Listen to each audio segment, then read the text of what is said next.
Galaxy Brains? Welcome back to the Film Lovers Guide to the Galaxy. And today, we're actually going to talk about a movie that we all saw in the movie theaters.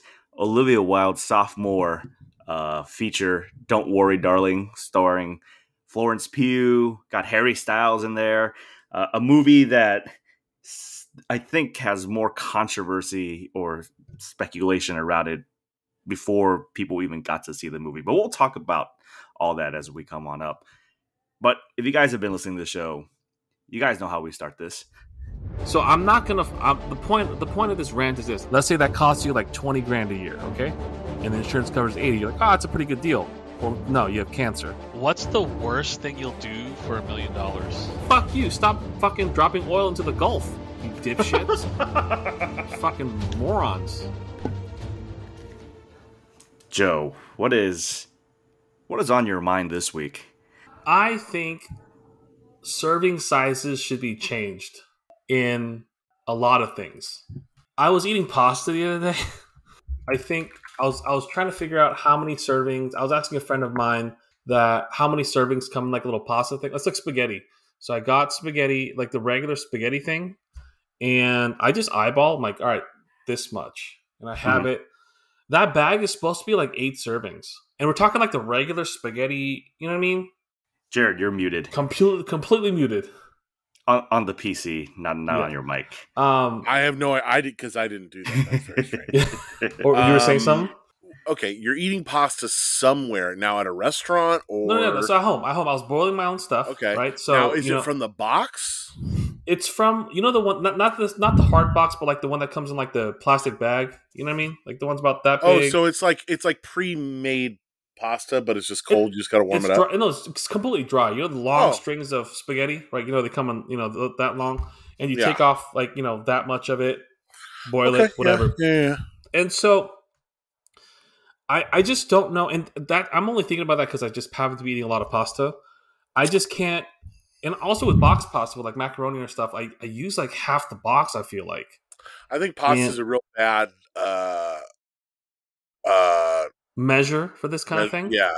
Okay, I have a counter for that. Cereal. So when I eat cereal, again, real bad measure because rice. Okay, you're literally pasta and rice are the same thing. Anything that he's throwing at that we have to measure.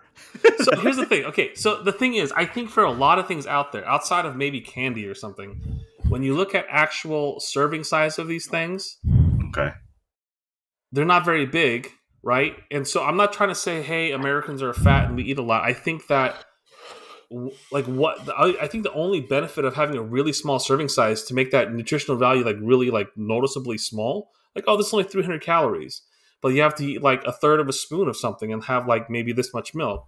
Yep. And I think that it's kind of misleading. That's all I'm trying to say. Yeah, I think that's on purpose, though. And like, what's the deficit of having a larger portion size? Like, double it, and like make people feel bad, or like make people realize that. Is there a problem of doing that? I don't know. The serving size for an Oreo is 2. Right. No one does that. Nobody. So what do you think? So you're thinking the serving size should be 4 or 5? You know when you get the Oreos like in like your lunchbox, like when you were a kid, those things had like 4 of them, right? Mm-hmm. Okay. So why not 4? That's doubling it. Okay.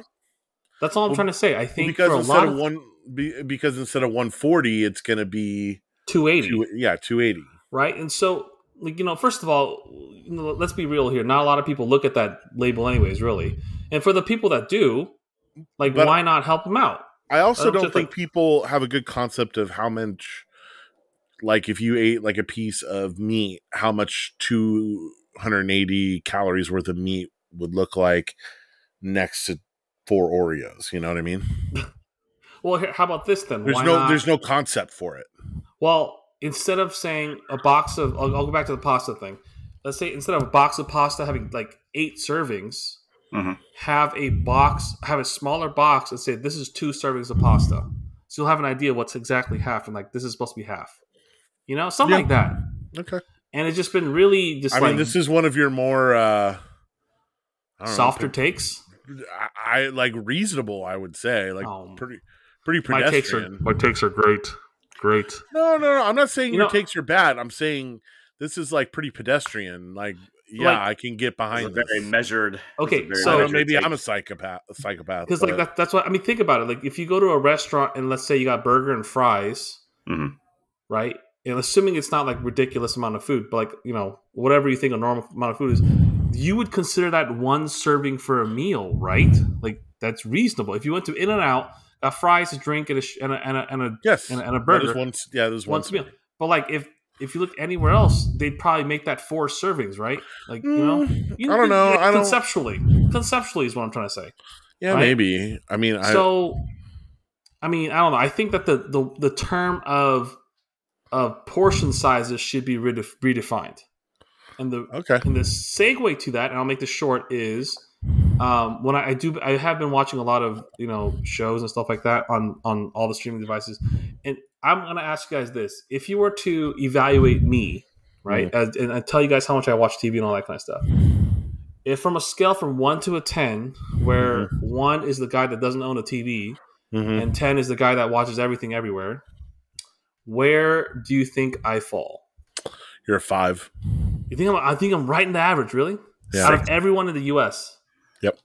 Oh wow. I thought I'd be like a 7. I was gonna say 7, but you were on call for a lot of stuff, and well, okay, yeah, sure. But like, so do you think I'm exactly average then? yeah, I think so. Not to this is not like a whatever, but the other thing one thing I was gonna say as I was watching a lot of the stuff is I really don't. I can't really fathom how many shows are out there right now. I like there's so many shows out there on streaming services that 1, I've never heard of, 2, I can't get myself to start, or something to that effect. Not to say that these shows are bad. No, right? I think I'm right. I'm actually right there with you on this one too, because why would I start a show that 1, I don't know, even if I would really, really like it? Why would I start a show that is probably going to get canceled before it finished? Why am I going to start a show that takes all this investment? It's like, it's crazy. I think that's a better way of looking at it, because I look at it differently. I'm thinking of like, it takes me effort to get started. I don't know if you guys can necessarily relate. Like, a good friend of mine told me about Yellow Jackets and the premise. I'm like, whoa, that sounds really, really cool. Yeah, I really want to watch that, but it And also takes like so much emotional investment to get into it. So much. Yeah, so much. And so that's just one example, right? There's like, and I told you guys about the show C on Apple TV with Jason Momoa. That looks pretty interesting. And it's just, there's so much stuff out there, and I just feel like I'm trying to figure out a good method of tackling it all, or at least evaluating it all, instead of just reading someone else's review about it, is what I mean. I feel like this is the gift and curse of TV nowadays with streaming, right? Because there's so much content out there. So you guys have plenty of choices, but it's just that initial time investment, knowing that, fuck, if I see one and I somewhat like it, I'm going to have to commit. And that's another 6 to 10 episodes. They're anywhere from 30 to 50 minutes. And it's your mind just working your way to doing that. This is why, as much as I know TV limited series, has grown significantly because of not being mandated to be like on public TV, right? Like, where's this commercials and you got to do all that stuff. So you get a lot more creativity. This is why I still love watching movies, because at the very least, maybe 3 hours, right? But that's it. Yeah. Beginning, middle, end. We're good. Yeah, we're done. So I speaking of beginning, middle, end, I've been I actually that'll go into what we've been watching. You can finish up, Joe. So just the last bit, basically what I was saying is, I think I have to assume that having multiple streaming options is a good thing in terms of competition. Like, it says Netflix is fighting against HBO, that's fighting against Hulu, that to make more content, and that's good for the consumer, I have to assume. My question is there something bad about the fact that all these shows are coming up? Is there a detriment to this? You guys think? Diminishing returns. Okay. It's a business. I'm still trying to figure out how the streaming model diminishing actually keeps people diminishing as in the amount of subscribers you have, or the quality of the show. There's only so many hours that people can watch this shit. Okay, so but I have to assume these billion-dollar companies do the math and they go, okay, we got to put out, The fact that Sandman was as good as it was and it still has not received a second season with how many people fucking watching it tells you right there how fucked up the whole thing is. Yeah. I always thought that was weird. You know how there's a whole meme about, oh, Netflix made a really good show. I can't wait for them to cancel it and put up fourth season of some bullshit, right? They're an algorithm. But that means the algorithm is broken. No, they basically, it is the Bill Belichick of movies. I rather get rid of you a year early than a year too late. Huh. And is that bad? It's bad if you're committed to that person or that show, right? Okay. Like that's how I view it. I mean, once they started doing it, it's like you're not going to see it end because they've realized that maybe if they do give you a satisfactory end, that you want more, but they know that if we try to give you more, you're going to hate it, or so rather cut it a little bit early. But like I said, I don't know the actual math or business about it, but that's the way I would seem. It would seem. I just think that when it comes to TV, I love that there's so many options. But there's really, to me, no such thing as like this is must see, because it's never like, because anyone could watch it these days, right? So that's also me being old. Like we grew up knowing that we had to watch things once a week and we had to wait. I don't know. Johnny, what's a must-see TV right now for you? Do you have anything that's like that? I have one, and it is Extraordinary Attorney Woo. That's me. But I think I want to talk about that on the other segment of what are we watching this week? Mm-hmm. I don't, there's nothing, right? I don't think there's anything for me where I'm like, oh shit, I need to tune in to watch. Mine is pro wrestling. Is that considered TV though, or is it more of a I mean, pro wrestling is really good, right? Because I would tell you that's more of kind of like the old school thing where it's like you are waiting once a week. Mm-hmm. Oh yeah, it's still the build, right? I'm talking about like when things are readily there for you, it ceased to kind of like, I don't know, like jump right into it. I think at least we could probably make a case with Better Call Saul because it was still airing on TV. Yeah. That might be. But I didn't watch it live. I watched it on the website. On the website, but most people, if they're watching it, I'm willing to forgive in this generation if they're watching it either no more than a week, but they'll watch it the day after or maybe 2 days after, things like that, right? But to me, it's just like, this is why good examples, the House of the Dragon. Yeah. I'll wait until the whole season is there and then I'll watch it. I hate that. Again, you see, that's the thing. Like I have that option, and it kind of sucks because it's like, okay, I'll just wait. It's fine, whatever. My biggest problem with myself is that I know all these good shows are out there, and I know like the ones that my buddies told me, hey, this X, Y, and Z are good, and I'd make dinner, sit in front of the TV, and I'm just an asshole, and I put on Family Guy, like something doesn't require a lot of like when you're. We all have our jobs. We have stuff that we have to deal with. Sometimes when you're eating dinner, you just want background noise that you're familiar with. So okay, but here's the thing, though. Speaking of which, I found on Reddit the other day, someone collects the arcs of Dragon Ball Z arcs. So like right now it's the Android saga, and edits every episode in that saga to be a 2 hour and 15-minute movie, and they're fucking awesome. Oh, the whole arc in 2 hours. Whole arc into a 2 hour, 15-minute movie. Oh, he just cuts out all the filler, basically. No, but he edits it like it's a movie. So there's it works. It works. Yeah. Oh my God. It is so good. Dude, that dude's not going to get sued immediately by Namco or whoever owns Dragon Ball. I have no idea. He hasn't yet, but it's like That sounds really. Because the thing, my buddy told me about Dragon Ball too. Like, the problem with Dragon Ball, I don't want to watch 1,000 episodes of that shit. That's ridiculous, right? Joe, oh my god, Dragon Ball Z is so good, Joe. Look, I've watched. Look, you don't understand. I've watched Dragon Ball Z like 100 episodes of it when I was younger. It's just too much. It's like One Piece. I know it's good. I just can't watch 1,000 of that stuff.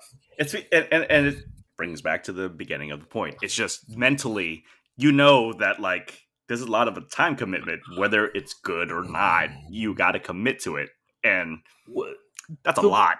The worst, no, I get that, but the worst part of it is I know it's good, and I don't. You know what I mean? Like, it's not a matter of what I know it's bad. Yeah, but there's also 100 things that's also good, right? It's just the idea, you know. It's not the only good thing. So I gotta start. I really have to get started on some of these. Like, I have a small list of shows I need to watch, and I just don't do it. But anyways, Speaking of good things, Jared, what have you been watching the past week? Been watching that Dragon Ball Z, like I said. House of the Dragon has been. It's pulled me back in, guys. Like, I didn't want it to. I really was like, oh, okay, yeah, I'll miss this. But as soon as that theme song happened and everything, like, I am still way into House of the Dragon. Mm-hmm. Is this canon? Yes. Okay, and so is it all based the history off... all the history is known. Like, you could go read that book. Okay, the book's already, because I don't follow it too much. It's called Blood and Fire. Okay, it's a prequel, right? Fire and Blood, yeah, it's a prequel that R.R. Martin wrote a while back. That has already everything. Not too far back. It's actually a pretty recent book, but it's all the history of the Targaryens. Okay, let me ask you this. I don't know if you know or not. How many books does R.R. Martin currently have published? Like, I have no idea. Because there's always that meme about the fact that this dude never finishes books. No, he hasn't finished a particular set of books. So, no, I mean, and I'm not talking all of his books. I'm just curious to know the books that are relevant to the shows that are being produced is what I'm trying to say. Oh, right? Yeah, he has not finished the main series yet. Okay, and so this series that's a prequel, he's finished. It's not even, it's not even a series. I think it's just one big book. Okay, one fat book. And so so just work with me here. Mm-hmm. Game of Thrones, the main series, is like a book series that's not incomplete, right? My understanding is that he's never going to finish it because he's just going to... Oh, there's no way. No. And the reasoning is what exactly? Of how he is as a writer. He's just really particular? Yeah, he's just like, you know, he's a guy that sees kind of everything and he wants to make sure everything is kind of constructed the right way. So if he hits a roadblock, he might say, fuck it, you know. And I think TikTok, God bless its soul, because I was watching and he did an interview with Stephen King and they talk about their writing process. Sometimes he'll I saw that too. Yeah, he'll write for like 30 minutes and he calls it a day, right? Stephen King is all like, I need to do X, Y, and Z. We got to get this to this, you know? So you can tell that they have two different ways of how they write things. And so him taking his time, doing it more for the pleasure of it rather than treating it as like an actual real job. Like, well, I mean, he has shit tons of money now. So it's exactly. Not relevant. So he's going to just go watch The Grateful Dead every single time. That's what I heard he does a lot. Game of Thrones, and this is just for my own education. Game of Thrones, the show, ended on a book currently, or did they just kind of went off script a little bit? No, they had the last like 2 seasons. They didn't have any material because he didn't finish the books. Correct. And is that why the last season or so was absolute trash to most avid viewers? Yes. Yeah. It's because it didn't have the R Mountain Foundation. Well, he read it and he's like, fine, cool. He gave it an approval. They spoke to him, but it wasn't him. They're not pulling stuff from him anymore. It's literally how they're seeing what is the end game. And I see that, and this is the last bit I'll say is I see that here. Winds of Winter is coming soon. Bullshit. Is that the one that's taking fucking forever? Yeah, there's no way it's coming soon. And then there's a book behind A Dream of Spring. Are you joking me? Yeah. Is that the last one? Yep. Okay, so If that book comes out before 2027, then we should consider it a win. a Winds of Winter in 2027. Yeah. Okay, fantastic. All right, that's all I wanted to know. Thanks, guys. I am a teacher at a high school. I teach film as one of my electives that I teach, and we've been going over the 3-act structure and the history of film and all the intro stuff to it. And so last Friday we watched Toy Story. Kids loved it. And then tomorrow we are going to be getting into the history of cinema with Singing in the Rain. And like getting these kids to like buy into this has been kind of hard, but they really liked some of the stuff we did with Toy Story. As far as like, I had a lecture on why comedy is harder than drama, and you could put some puppies on a commercial behind a cage and play some sad music and you could cry, but comedy is way harder than drama. Because it's just like, have you ever seen, and I was like, oh, have you ever seen a bad comedian? And they're like, yeah, it's terrible. I'm like, yeah, man, it's like that with a movie, with movies too. It's like, if you have ever like sat in the middle of the theater and being like, I should be laughing, it's the worst thing in the world. Thor, Love and Thunder. There you go. Oh, mama, that's rough. Rough. But yeah, I've been doing that. Watching, just trying to get my usuals in, while continuing with some of the stuff in the background. What about you, Johnny? What have you been watching? Got a lot of movies that I watched this past week. Also, just students of Jared, if you are listening, somehow discover this podcast and you are listening to us, you probably won't, but let's say you do. If you guys do not like Singing in the Rain, I'm going to come into that classroom and explain to you guys why that movie is great. Okay, but in anywho, saw a couple movies in theaters, saw a couple movies streaming. Yesterday, I finished Father Stew because it was number 2 on Netflix. I don't know if you guys heard about this movie. Mark Wahlberg, passion project because he's such a devout Catholic. With Mel Gibson, where this boxer wanted to become an actor and then decided, hey, I'm going to become a priest, and then the struggles that come along with it. The movie works if you really are in the Catholic religion, but as a general audience, look, man, Mark Wahlberg as a priest, never going to happen in a million years. And my mind won't buy it, right? Even though I will say that he was really trying in this role. It's a 2-star movie. I did see Do Revenge. It's a high school revenge comedy from Netflix, and it stars Camila Mendes, who's most people know her from Riverdale, and Maya Hawke, who looks exactly like her mother, Uma Thurman.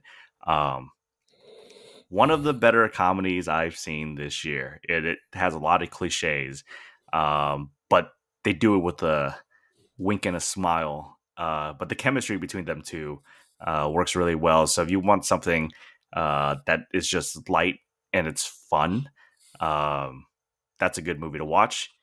In theaters, I did see 2. I saw The Barbarian. That horror movie didn't really stick the landing at the end, but the first 60 minutes of that movie, I was like, holy shit, this is good.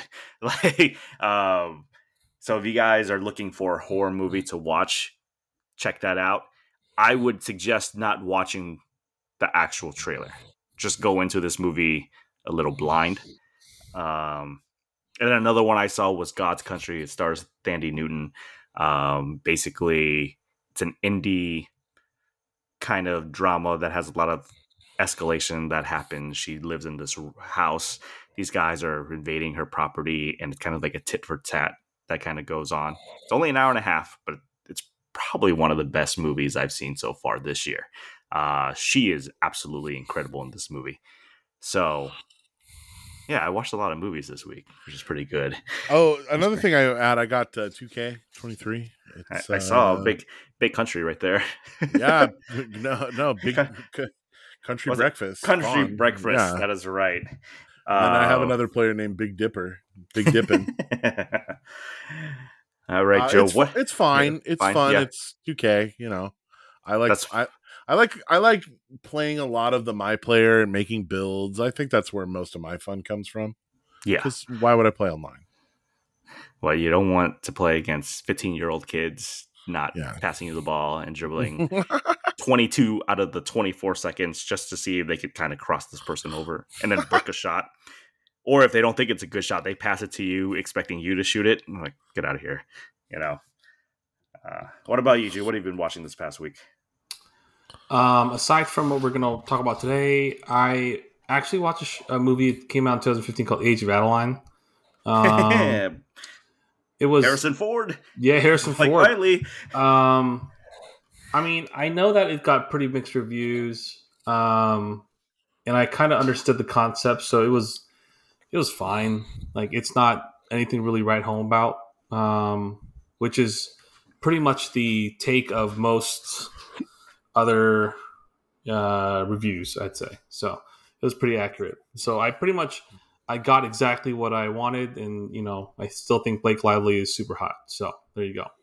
I've told the guys this before, but I have started watching Extraordinary Attorney Woo. I'm sure a lot of you guys have heard of that. It's on Netflix. It is wonderful. The thing is, it's 16 episodes and it's an hour each, a legit hour each, like an hour and 13 minutes each. It's a real classic Korean drama with a twist of the fact that the main character has autism. A relatively, not severe, but enough to be super quirky, basically. Mm-hmm. It is, I think, like one of the top shows in multiple countries at this point. And my boss told me about it. It's like, all right, bet I'll check it out. And I started checking it out. Text my sister about it. She goes, I watched that shit 2 months ago. What's going on here, buddy? And so it's good. It's like I think on Rotten Tomatoes, it's 100% rating and all that sorts of things. So if for a lot of people who are into like Korean dramas and not into classic Korean dramas, this is really, really good. I think I cried for the first 8 episodes. It was very, very emotionally, it was very, very heartwarming, and it tugs at your heart a lot, and just really happy moment. It's great. It's wonderful. And I don't say that about a lot of things.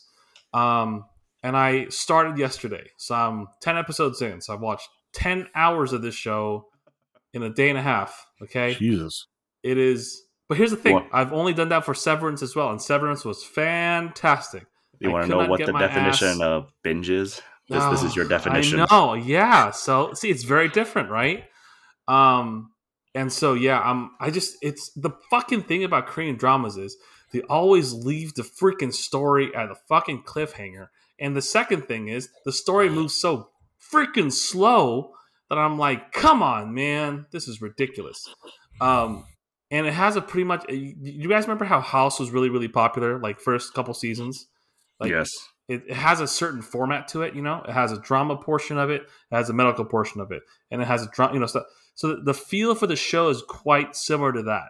Like it has like a drama portion to it. There's a law portion to it, and the romance portion of it, and so on and so forth. So very, very good. I highly recommend it, and that's what I've been watching this week. What is it? Wait. What is it called? Extraordinary Attorney Woo. Okay. All right. Oh my God, it's so good. What's it on? I think it's on Netflix. Let me check here. I think, yep, Netflix. All right. So, you guys, if you want to binge 10 hours and cry like Joe, this is the movie. Yeah, this is the TV series, I should I'm say. saying women will love it. And I'm not trying to say that in some sort of, feminist whatever way.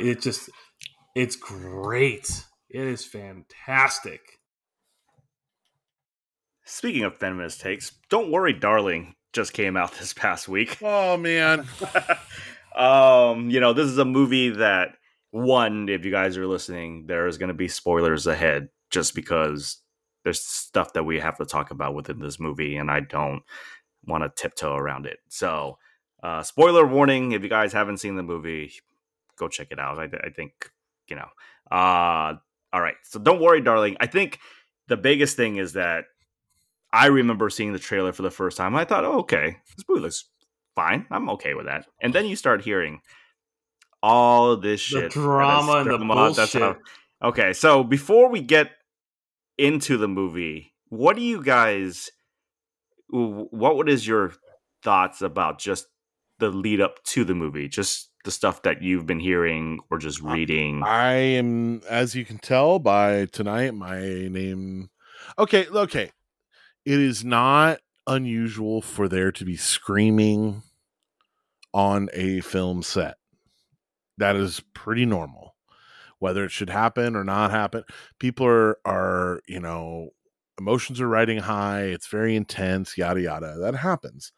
But from everything we've heard, it like Florence Pugh was the real fucking rock star on this set, like directing some scenes, because Olivia Wilde was so preoccupied with Harry Styles and yada yada. Like, Florence Pugh was probably my favorite part of this movie, and she's my favorite part of like all the drama going on, because she was above it all. And I don't know. I don't know. What do you think, Joe? So it's not so much the drama I've heard on the set, because honestly, actors, drama queens, it kind of goes hand in hand. Like, it's like you said, it's not. I didn't take that to be too much of a thing. All this other shit I heard about, Harry spitting on people and So good. all this.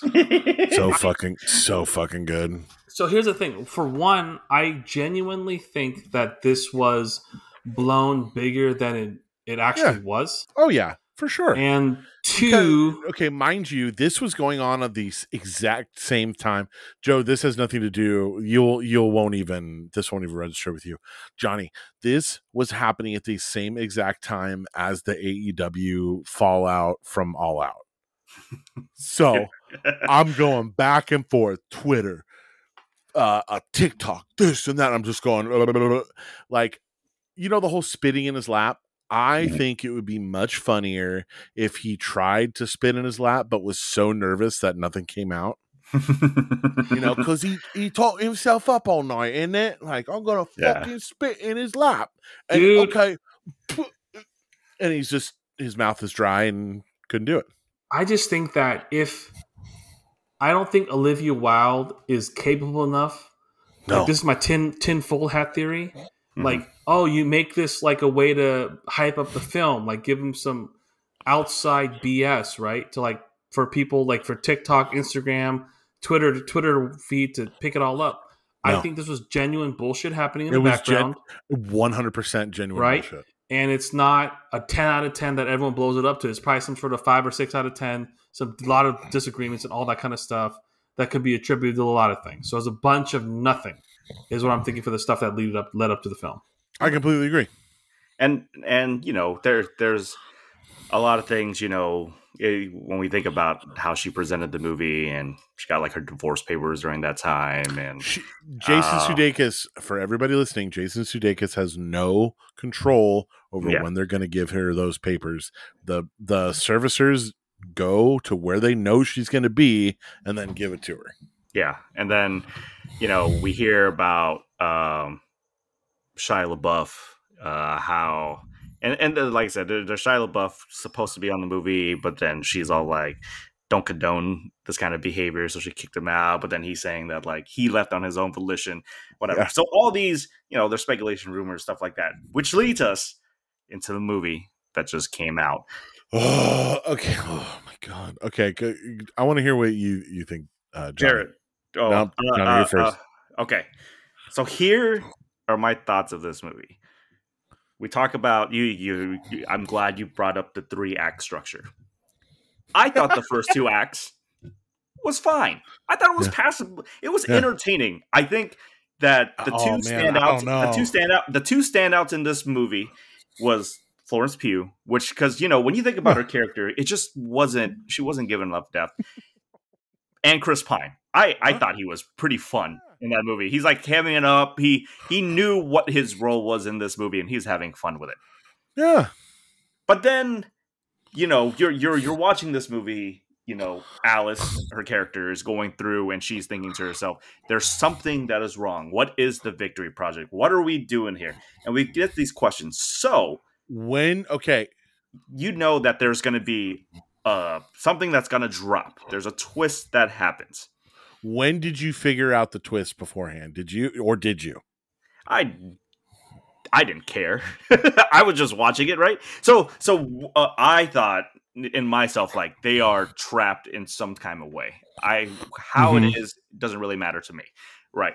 But the problem I had with it is that it took too long to get there, and then by the time it got there, there was only 15 minutes, like 20 minutes left in the movie, and it just went like this. And I'm just like, my biggest thing about this movie is that it's okay to have questions once you leave a movie theater. Always. But the questions that I was asking about this movie unravels everything that I've watched beforehand. That is the biggest problem with this movie. It's like, because I could be wrong, right? Because you guys, I think for the most part, everyone was solid to okay in the movie in terms of acting. I thought the score was fine. The movie looked great. And I thought the directing was fine because it was directed in a very sure hand. It's the screenplay that really let that shit down, because I don't think whoever Katie Silverman, she's the one that wrote the screenplay. I don't know. I thought Wilde also co-wrote it. No, she didn't write any of this stuff. This is only her directing it. So that's kind of like there's a story from 3 people. None of it is Olivia Wilde. And then the screenplay was written by Katie Silverman. And I think the writing is the biggest problem with this movie, because like it just blew my mind of how long it took to get there. And then when the twist happens, you think you're going to wrap this movie in 15 minutes. Like there's just too many things for me to ask, to question. Now you're thinking, especially like spoiler alerts, they're in a simulation-ish Matrix, a really fake Matrix-like thing, right? So the first question I had was like, okay, if they are in this, right, and stuff like that, what the fuck is that plane? Like that makes no sense, right? Now I'm like, okay, and then it's like all the questions you have take you out of the narrative. It does, and if the narrative just, because it also is kind of like Stepford's Wives, right? And I think that is, if it leaned a little bit heavier into that, it would have been more fun. But I think that the writing really failed this movie because they didn't know how to answer these questions, or they made it way too complicated, or it was like half baked in terms of the ideas that they wanted to present. Yeah. I am upset at how aggressively fine this movie is. It's, you know what I mean? Yeah, it is. It's not a like, in terms of a movie production, it's not a badly produced movie. It isn't. It's not. Really isn't. I'm upset at how just aggressively milquetoast everything is. I am upset at how aggressively white bread it is, because that's what it is. It was just so like, oh, that's what's happening, right? Yeah, I figured it out. They stretched a Twilight Zone episode into 122 minutes when Rod Serling and crew could have done it in 25. This was a Twilight Zone episode, and I forgot when I figured it out, but I was like, oh God. And I figured it out way too early, and I was just like, oh no. And then I had to sit through it just being fairly average, fairly mediocre, and then, oh yeah, it was what I thought it was. It tried to be this like Get Out for like white women, and it just wasn't good enough to do that. You know, I understand it. I think that to me is a problem with the writing itself. yeah, oh yeah, for sure. Like the writing is where the problem with this movie is. Imagine if Get Out was like super mediocre, and how bad that, like how okay, like it'd be fine, right? Yeah. It wouldn't, like it would be okay, but it's like the writing is what these movies like rest on, like with these twists and everything, you know. But to have it be as mediocre, and when I say mediocre, I mean nothing exceptional. There's nothing exceptional about this movie because it's just there. It's a competently made film that is just there, and it irritates me that it didn't elicit any other reaction than like, oh, okay. You know, like, am I crazy?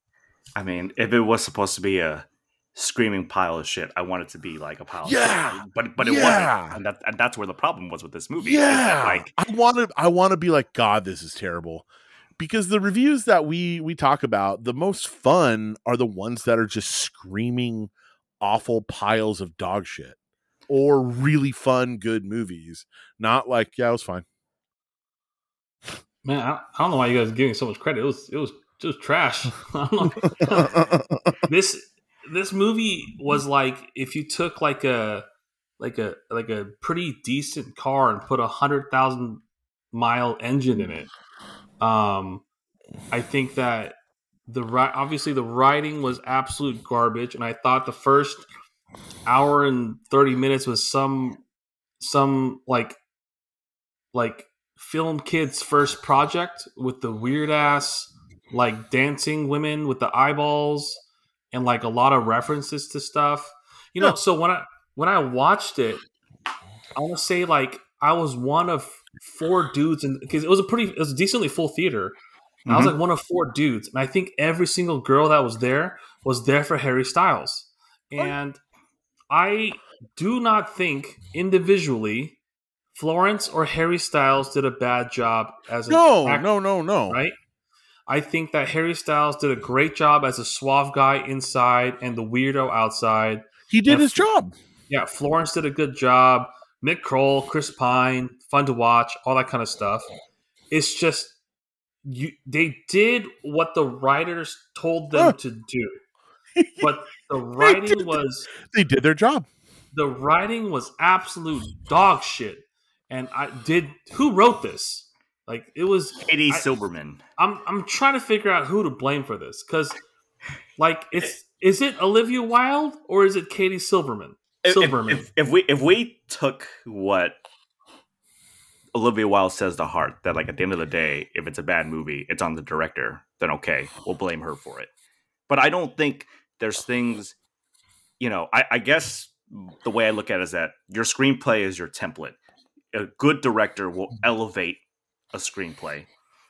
A great director that has a mediocre screenplay can hide some of the shit that's happening. I think she's a solid director, but I don't think she's good enough to hide some of these bad things. What makes her a solid director? I don't think she's. I think she's because what I'm saying is that we talked about it being competently made.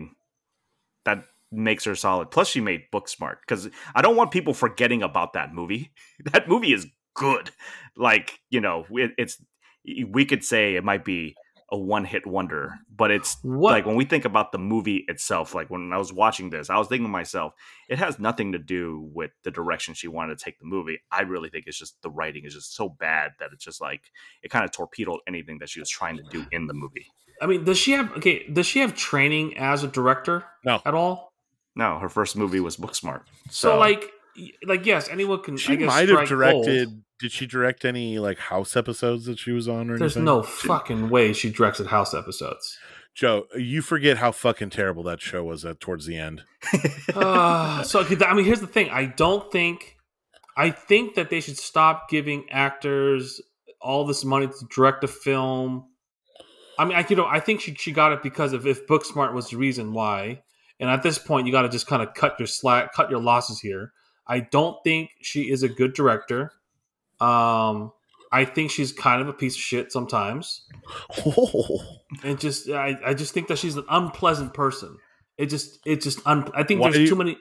I don't know. I think there's just too many yes men around her. I think that kind of stuff, and so this movie was just awful. And I started looking at my watch 30 minutes in. It's like, how much time do we have left? Joe, I'll agree with you on that one. It's like we started at 8:30, so we're about 40 minutes in. It's like, okay, an hour in. Oh Christ! And like, and so because I knew this movie was about 2 hours long or ish, and I'm like, okay, so where's the twist? I knew that there's cracks happening. There's something going wrong. Obviously, there's something weird happening. She goes out into the desert for whatever reason. There's a plane, whatever. And then I don't get the plane. Like, why have that in the fake world? That's what I'm saying. Why incentivize the women to even go out there? Like, why? I mean, I think the idea is that you're supposed to see kind of flaws through Alice's character as you're kind of going along. To me, that's where the movie ultimately makes this a failing project, simply because now I'm asking these questions rather than questions of like, if these women were given a choice, do you think they would join up to this, right? Rather than being abducted, stuff like that. But we're not asking those questions. I'm asking, there's a plane. How do they keep these people alive?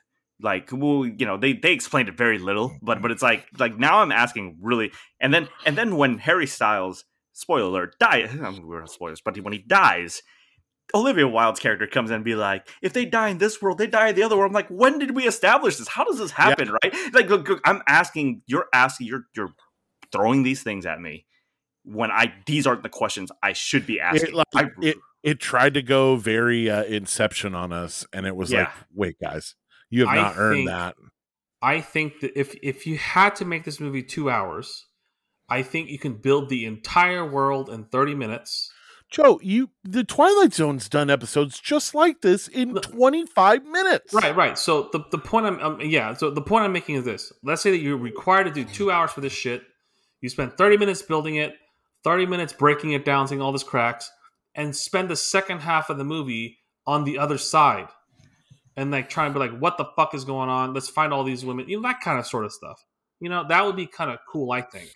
Instead of 8 seconds of their eyeballs just being open and watching shit. Well, that's more of an artistic thing. I think what you're saying is right, and that's why I say, and I'm going to harp on it, and I don't mean to hop on this woman, but this is the reason why this movie fails at the end, is because you literally, like you said, you could spend half an hour, spending building character, the world. You get to the twist, then you resolve it.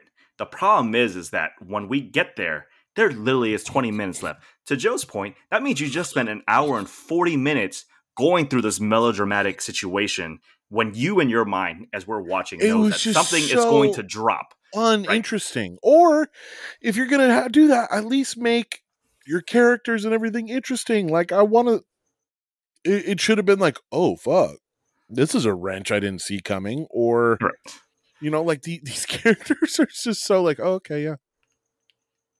Did you buy when Harry Styles looked like kind of ugly? No. I mean, the girls did. I think so. By the way, I went to a theater where they started clapping and stuff, that kind of thing. Hell yeah! Okay. And also, so they started like you were with America. Yeah, so like there were people that are clapping whenever Florence got away and that kind of stuff, and then girls started really laughing when Harry Styles came out ugly. Again, he's a big selling point to this movie. I mean, straight up, he's worth 20, 30, 40% of the ticket sales. I think. Well, just I mean, the pool of women he's going to get people to come see this, right? And I think he did a great job. Oh, see, you're nuts, man. I think he just did his role. No. Look, here's the thing. My question is, if he did his role well, I would extrapolate that further, saying if he got a good writing with a good director and he does that, plays his role, then he'll still do a great job. That's to be said, and that's all speculation. I wouldn't mind seeing Harry Styles in something else at all. No, not me either. I think. Look, okay. Look, I'm not willing to give Olivia Wilde a chance, but I am willing to give Harry Styles a chance. Okay, all Harry right. Styles was fine in Dunkirk. He was good. And so, yeah, I mean, he just needs to be not shitty, right? His pool alone is good enough. You just need to be not shitty. That's a pretty low bar that I think he can cross. Yeah. So that's my thoughts on the terrible movie. I am not a guy that believes that Olivia Wilde, if she wanted to direct another movie, I'd give it one more shot. You would spend another $40 million on this chick. She have enough goodwill from Booksmart for me to say, okay, I'll give you one more shot on this. This is why you're not an executive. But here's the thing, and I think this is where my biggest thing is right. Like, I think we can believe that she's a terrible person. If that is from everything you read, that's what you want to believe, that's fine. But I don't think she's a bad director. Now, she might be bad for business. That's a completely separate issue because that is more about talking to people when it comes to the aspect of like marketability, right? But as much as we've heard reports of this, I just read yesterday where like half of the crew on this movie signed a petition saying all this shit that's happening didn't really happen. Now, granted, maybe they didn't see the shit that was happening, right? Both things could be true. I'm just saying, like, she's not someone that I would just cut off. She's not like Josh Trank, okay? She didn't go destroy sets and then stayed in his like trailer for like 2 weeks, and then Kathleen Kennedy had to go fire him because he didn't do his job. At least she did somewhat her job because she's here marketing it. Like if she was that bad, the executives wouldn't let her market the movie. I would say that's not the bar you should have set. I think that there's enough good directors out there to set the bar a little higher, is my opinion. Maybe. I'm just saying that you have someone that made a good movie, first one. That's the reason why we're excited for this movie. Or at least for me anyway, because I was like, oh, okay, this is her second project. Yeah, I mean, the trailer looked interesting. I'll give you that. But it wasn't worth the gas that I drove over to the movie. Well, that's different, man. You live in the middle of nowhere. But that's also a good barometer for you, because if you can drive and actually like the movie, then it makes it work. It's the Berry Gordy, would you rather buy this album or have a ham sandwich? I would rather have Domino's. Would you rather spend $5 on a slice of pizza and a Coke or watch this movie? Pizza. That is our thoughts on Don't Worry, Darling. I would tell you that it's worth a stream. It'll come out in 45 days on HBO Max. It's not worth. First of all, give it a letter grade. Come on, man. Give it a letter grade. C-. Yeah. I would say it's not a failing movie. It's not the worst movie I've seen. No, here's the thing. It is just better than Gunpowder Milkshake. I'm going to give this a D. It is just better. I was thinking going in. I was watching the movie. I'm like, this is worse than Gunpowder Milkshake. And then like it sort of did its thing. I'm like, all right, I'll give it a letter grade bump. It is trash. You shouldn't use bandwidth for this shit. It is terrible. It's awful. Oh my God. Oh man. Oh, man. All right. Joe, tell us where they can find us. Guys, you guys know it's at Film Lovers GTTG. If you guys did watch this movie, please let us know if for what reason and if it's for Harry Styles. Let us know if you think Chris Pine spit. Yeah, exactly. Or anyone in it. We'd love to hear your thoughts, because I think that this is not a very unpopular opinion to say that the movie was terrible, but let us know. Questions, comments, concerns at Film Lovers GTTG.